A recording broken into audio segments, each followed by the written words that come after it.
There must be hundreds of recipes for the perfect roasted chicken, but the one I'm going to share with you today is my new favorite. It's a buttermilk marinated chicken. It's a divine recipe. It couldn't be simpler. It's from Samin Nosrat, who did that wonderful series, Salt, Fat, Acid, Heat. If you haven't seen it, look it up. It's worth watching. It's divine. And so is this recipe.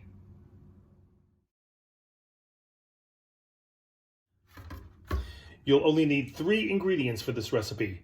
A chicken that's been washed and patted dry, some kosher salt, and some thyme, because this is going to marinate in the buttermilk for about 24 hours. The day before you want to cook it, you're going to rinse your chicken, pat it dry, generously salt it, let that sit for a half an hour.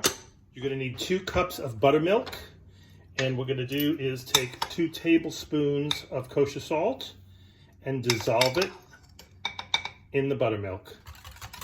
Whisk that in till it dissolves.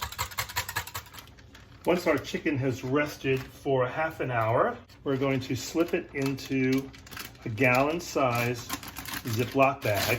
Samin recommends that you cut the tips off of the wings because we're going to cook at a pretty high heat and they tend to burn. So I cut them off and I use them for stock. Get that chicken in your bag, and then we're going to take our 2 cups of buttermilk and simply pour it in the bag. You don't have to pour it in the bird, just in the bag.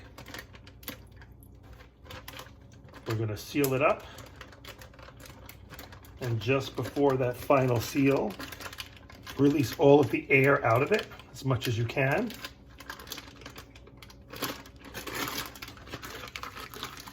And toss it around so the bird gets washed in the buttermilk. We're going to set the bag bird on a plate and pop it in the fridge for 24 hours. Every few hours, or before you go to bed, or when you wake up in the morning, just give it a little toss, give it a little massage. Not necessary, but I like to make sure every inch of it gets coated. And that's all there is to it. In 24 hours, we're going to come back and pop that baby in the oven for the best chicken dinner you've ever had. Well, here we are. It's the next day and it's time to roast our perfect chicken dinner. First thing you want to do is take the chicken out of the fridge at least 1 hour before it's time to go in the oven.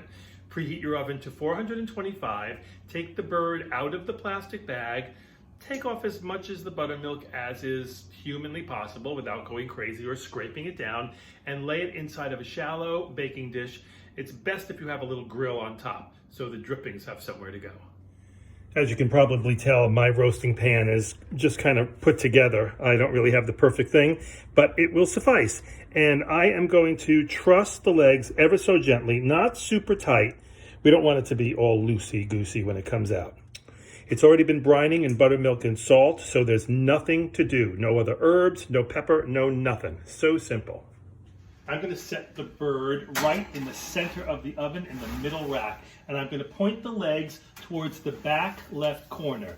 Did you know that the back of the oven is the hottest? I don't know why that's true, but it is. But you don't want the breast to cook faster than the legs. So I'm going to set it in there, and we're going to time that for 20 minutes at the highest heat.